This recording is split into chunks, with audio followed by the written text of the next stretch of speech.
大家好，在视频正式开始之前，先为首次接触 TPP 的朋友们简单介绍一下。2014年，一位澳大利亚程序员用 Python 编写了一个 IRC 程序，可以抓取 Twitch 聊天室中的上下左右等指令，让数万玩家可以共同游玩宝可梦红这款游戏。在最初的混乱模式下，玩家们发送的每一个指令都可能被执行，这导致游戏进度屡次陷入停滞。为了解决这个问题，主播又引入了民主模式，系统会优先执行得票数最高的指令。直播间也因此分裂出了两大赛博宗教，一边是将菊石兽奉为神明，认为混乱和自由才是 TPP 精髓的菊石神教，而另一边则是将甲壳化石视为精神图腾，追求效率和秩序的穹顶神教。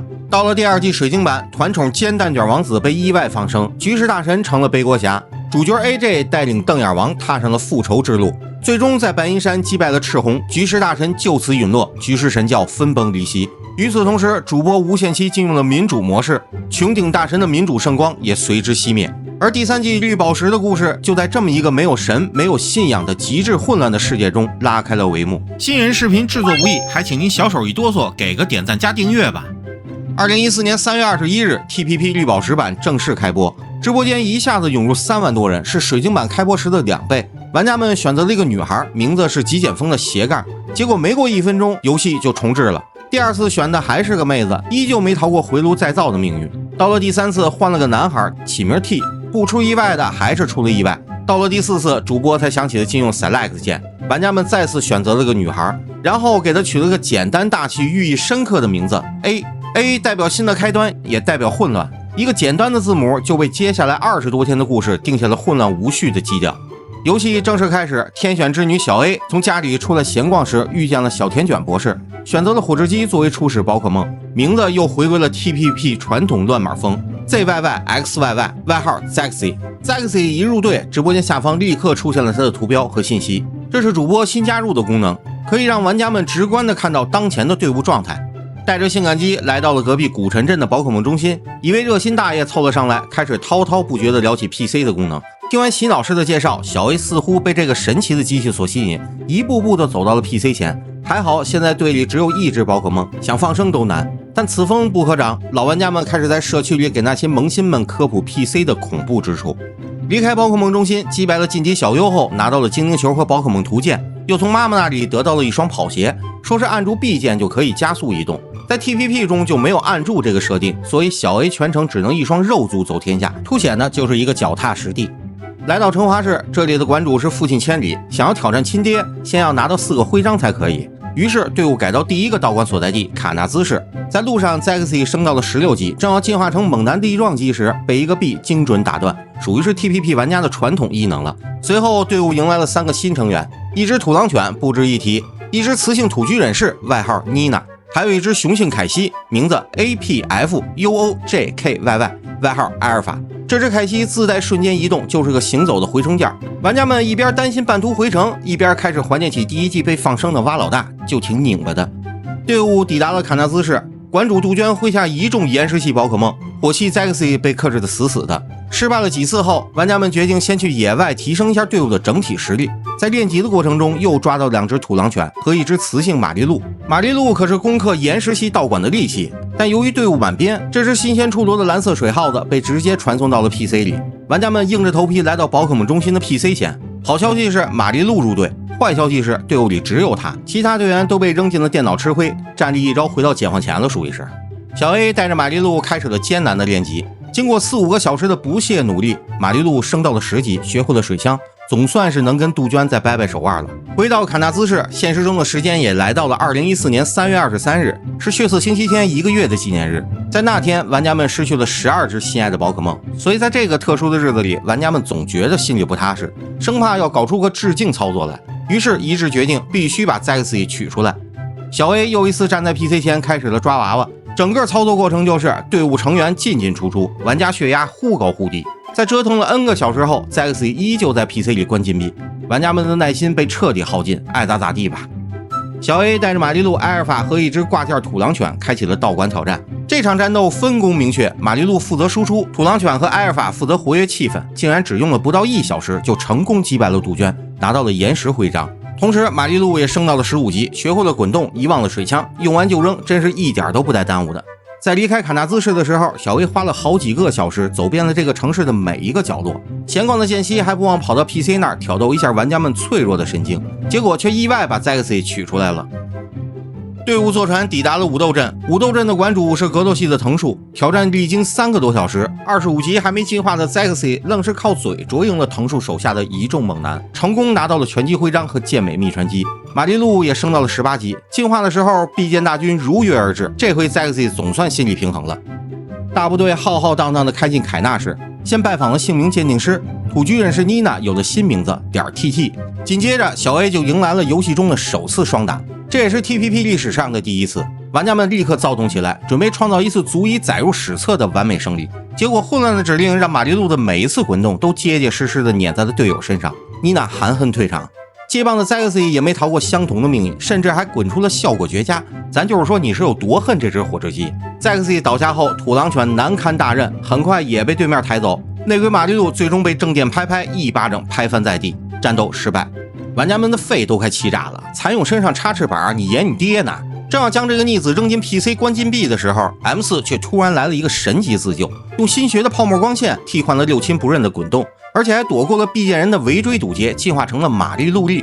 玩家们光速变脸，立刻跑到姓名鉴定师那儿，授予他一个巨抽象的名字 M-//4，外号 M4， 算是对他洗心革面自废武功的行为表示肯定及表彰。隔壁一只30级的火之鸡哭晕在厕所。对于 Zexy 的进化问题，玩家们已经放弃了抵抗，主打的就是一个自由发育，一切随缘，保持火之鸡也挺好。以后还能自学喷射火焰，既然成不了近战猛男，就改行当个远程法师吧。队伍来到紫锦市，小 A 拿到了越野自行车，不过这个道具和之前跑鞋一样，只有收藏价值。这里的馆主叫铁拳，一手电系宝可梦玩得出神入化，把 M4 摁在地上疯狂摩擦。10几分钟后，小 A 就浑身冒烟地回到了宝可梦中心。之后的几次挑战也都以惨败告终。这期间 M4 又重新学会了滚动，但对于铁拳来说没有多大作用。玩家们放弃了硬刚，决定挑选几个有潜力的种子选手，再去练级提升一下整体硬实力。但是在 TPP 的世界里，整编队伍永远比战斗要难得多。小 A 在 PC 上一通操作猛如虎，这时直播间却崩了，玩家们大骂铁拳8网线的卑劣行径。不久之后，直播恢复，但没完全恢复。除了黑屏，其他都挺正常，玩家们的心都提到了嗓子眼。小 A 现在可是在 PC 边上，上两季有声有影的都失去了几个亲密战友，现在俩眼一摸黑，光靠听声辨位，不知道哪个幸运儿会被拿来祭天。铁拳无缘无故的又挨了一顿臭骂。又过了10多分钟，直播间总算是有了画面，但队伍里只剩下了一只土居忍士妮娜。聊天室里马上就有玩家开始刷屏，土居忍士在20级进化铁面忍者时，只要队伍有空位，背包有精灵球，就会再得到一只脱壳忍者。这只脱壳忍者血量虽然只有1，但却拥有一个奇异守护特性，只要受到的攻击不是效果绝佳，就完全免疫，是目前可以打爆电系铁拳的唯一希望。现在所有条件都满足，这可是个千载难逢的机会。于是小 A 带着妮娜开始了一人一虫浪迹天涯的练级之旅。很快他就用背包里仅有的一个精灵球抓了只土狼犬当打工狗，玩家们立刻就炸了。精灵球现在是决定计划成功与否的关键性道具，就这么随随便便的喂狗了。而且现在团队里含狗量已严重超标，求 A 姐您做个人吧。在经历了 N 次战斗后，妮娜升到了20级，进化为铁面忍者。神奇的是，一只脱壳忍者也出现在队伍中。玩家们正纳闷呢，就有董哥跳出来科普：宝可梦到了第4世代才需要精灵球，绿宝石版只要队伍里有空位就能得到脱壳忍者。结果却招来了一片骂声：你个大明白怎么不早说，害得我们虚惊一场。小 A 立刻回到宝可梦中心，取出了 Zexy 和几只挂件，队伍终于满编，又有杀手锏脱壳忍者，是时候对铁拳进行最终审判了。一行人气势汹汹杀入电系道馆，结果在和一个小兵对战时，脱壳忍者被提前换上场，对面的霹雳电球用出了岩石系的滚动，岩石克虫效果绝佳，脱壳忍者当场去世。这次的挑战失败让玩家们分成了2派，一边认为应该调整下队伍让 M4 归队，另一边则觉得这次失败只是失误，没必要浪费时间， M4 上场也是白给。结果双方在 PC 前开始了极限拉扯，这次的指令比以往任何时候都要混乱，成千上万个不同的声音在小 A 的脑子里疯狂碰撞。光标最终选中了 Zexy， 然后弹出放声确认，几乎没给任何人反应的时间就选择了 Yes。 再见了 Zexy。第1季的血色星期天，第2季的王子挡刀，到了第3季，这只从开始就陪伴着小 A 35集都没能进化的火之鸡 Zexy 就这么被永远的抹去了。这似乎成了一个无法挣脱的诅咒，总有一股无形的力量在最意想不到的时刻夺走玩家们最真实的伙伴。聊天室立刻就炸开了锅，言语中含骂量极高。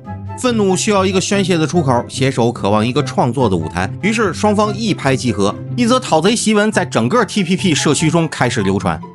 在这个宝可梦世界的背后，一个自封为神的男人正冰冷地审视着一切。他叫比尔， PC 系统的缔造者，一个痴迷于绝对秩序的暴君。他试图建立一个没有意外、没有自由意志，所有生命都如同齿轮般精准运行的冰冷王国。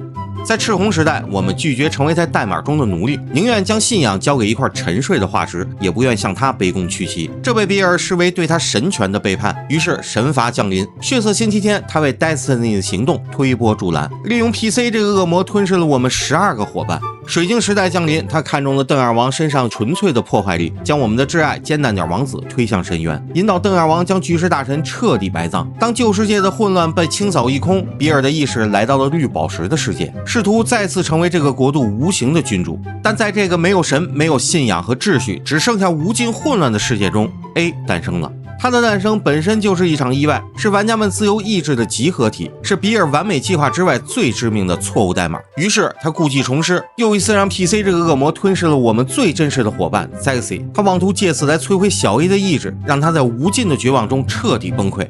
但致命的一击带来的不是臣服，而是滔天的怒火。这一刻 A 不仅代表混乱，更代表着复仇者。比尔就寄生于宝可梦联盟的中央服务器中，四天王和比可利是他最后的屏障。所有 TPP 玩家集结，复仇行动正式开启，行动代号杀死比尔。这篇檄文立刻得到了无数玩家的响应，有人甚至提议将最终 BOSS 名字直接改为比尔，但这个建议并未被采纳。小 A 在 PC 前开始调整队伍，忙活了好一阵，队伍里也只有5名成员。玩家们认为那个空出来的位置是留给 Zexy 的，他的灵魂并没有离开，会和我们一起战斗。队伍浩浩荡荡的再次杀入电气道馆，开始了和铁拳的最终对决。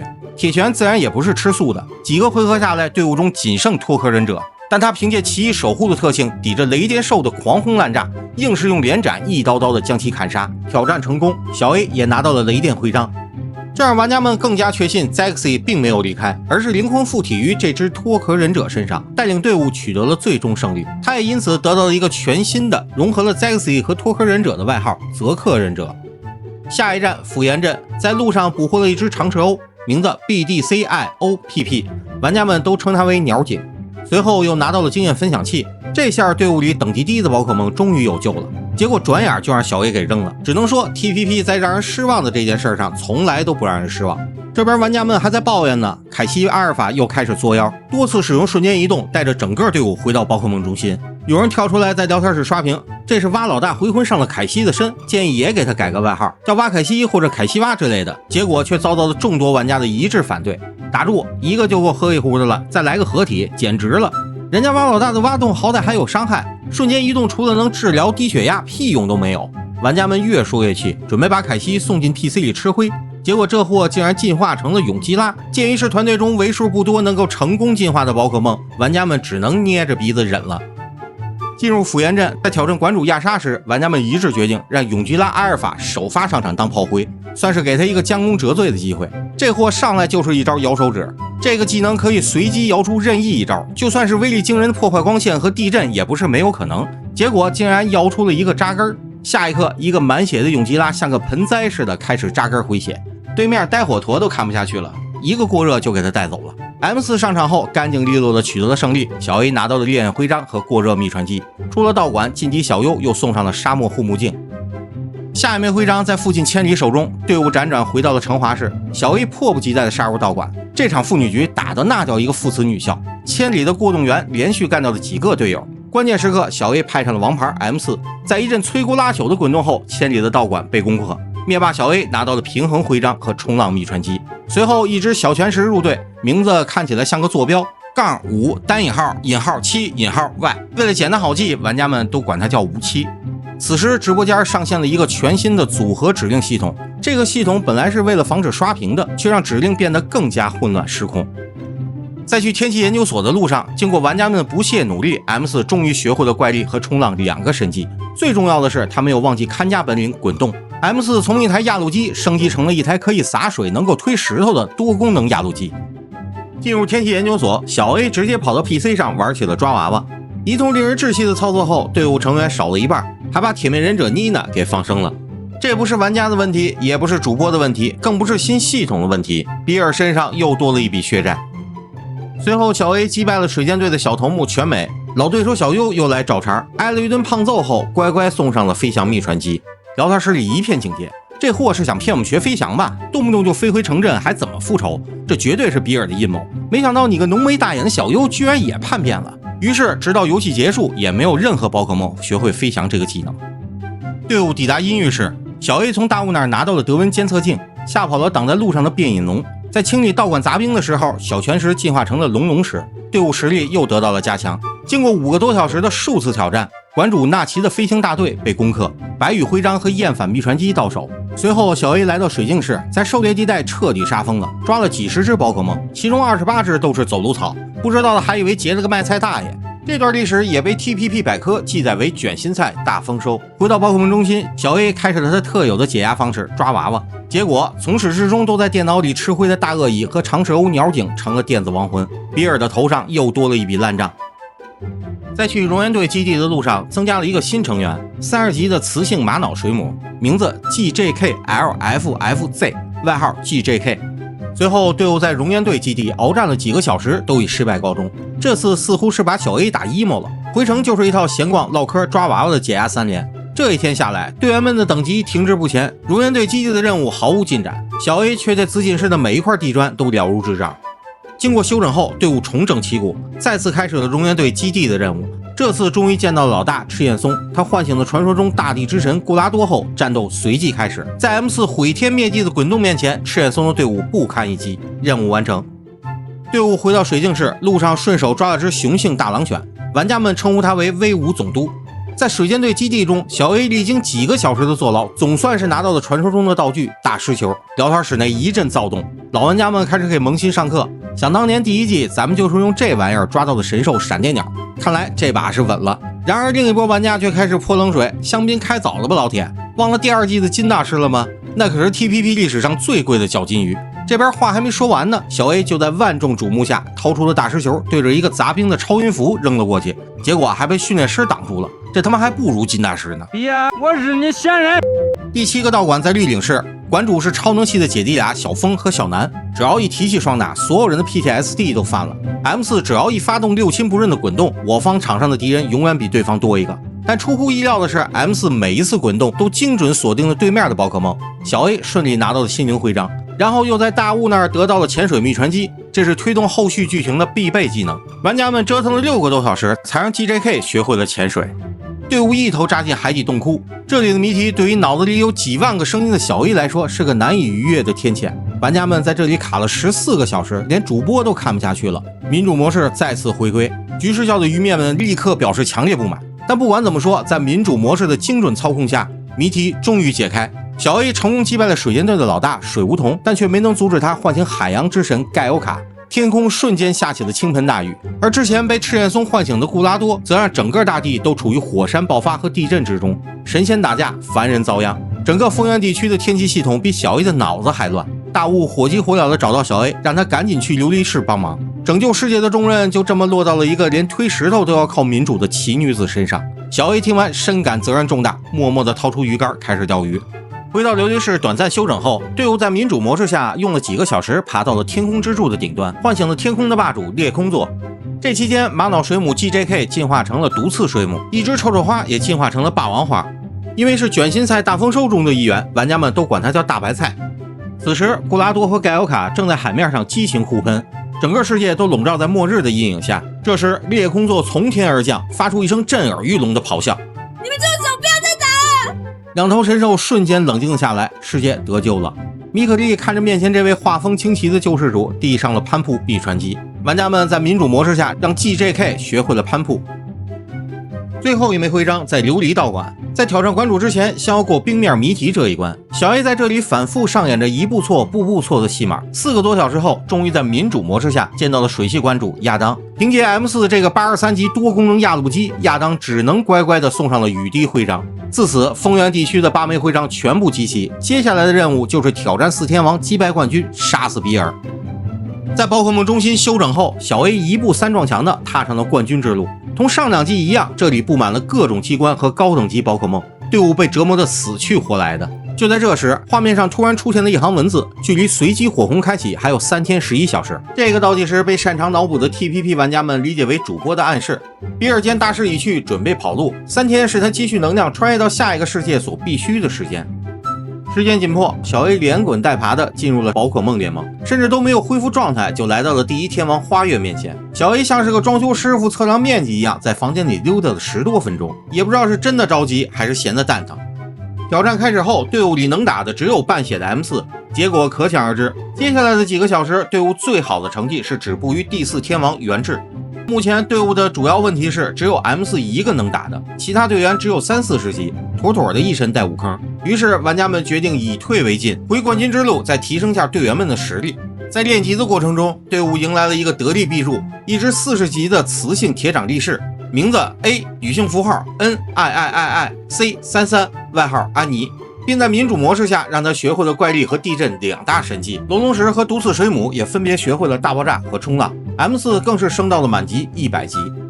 在距离游戏结束不到1天的时候，小 A 开始了新一轮的4天王挑战，但结果都以失败告终。龙系天王元智就像块钢板一样，牢牢挡住了通往冠军的大门。又经过了10多个小时的反复挑战，此时距离游戏结束仅剩不到3小时，小 A 终于站到了冠军米可丽的面前。但队伍中只剩 M4 一人可以应战，他连斩对方2员大将，又用怪力将毒刺水母打到丝血，但最终还是没能扛住对方一发污泥炸弹，挑战又一次失败了。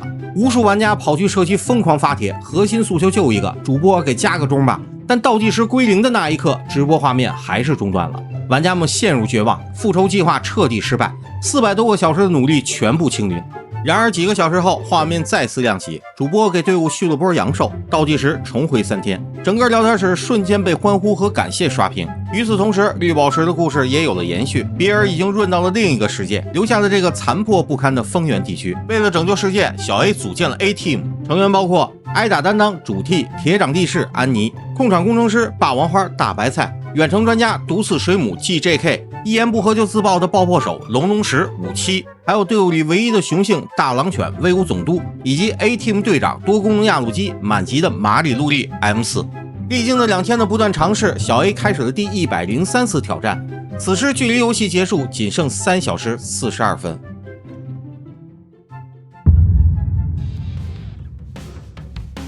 主题安妮首发上场，连续秒杀了恶系天王花月的所有宝可梦。对战幽灵系天王芙蓉时，队员们轮番上场，在没有损失1人的情况下轻松获胜。随后安妮再次发力，一举带走冰系天王波尼的全队，又用自我牺牲的方式终结了龙系天王元智。其余5名队员开始了冠军挑战。大狼犬首发上场，又威吓压低了吼鲸王的攻击，紧接着一记咬碎精准命中。吼鲸王用出暴风雪却 miss 了，大狼犬再次咬碎，将其打到半血，暴风雪依旧落空，大狼犬继续咬碎，吼鲸王残血。米可丽掏出全回复药，把吼鲸王的血线抬满，大狼犬用咬碎和怪力再次将其打残，却被暴风雪命中，含恨退场。救场的 M4 一记滚动直接碾碎吼鲸王。乐天合同上场吃了第2次滚动，他用影子分身提高了自身闪避，却被第3次滚动如情碾压。米可丽派出毒刺水母 ，M4 的滚动已叠到了第4层，一击必杀。新上场的美纳斯吃了恐怖如斯的第5次滚动，也同样难逃退场的命运。紧接着是米可丽第5只宝可梦鲶鱼王，他仿佛是被第1季的快龙上了身，疯狂给自己刷瞬间失忆 buff， 却按刀不动，4回合就被 M4 斩落马下。米可丽压上了最后一张王牌暴鲤龙。此刻 Zexy 的灵魂仿佛来到了 M4 的身旁，将所有的不甘和执念，以及数万 TPP 玩家的复仇怒火，全部汇集在这第5次的滚动之中。毁天灭地的一击后，暴鲤龙应声倒下，米可丽被击败，游戏通关。历时20天21小时55分，这场始于字母 A 的混乱复仇之旅终于画上了句号。A Team 队员进入了名人堂，玩家们心中却涌起了一阵失落。这里永远缺席了一个伙伴。通关动画缓缓展开，旅途中曾经相遇的宝可梦在画面中一一闪现。最后一只停留在了35集都未曾进化的 Zexy 身上。然而比尔的阴影也并未就此散去，他还会在后续的篇章中再度归来。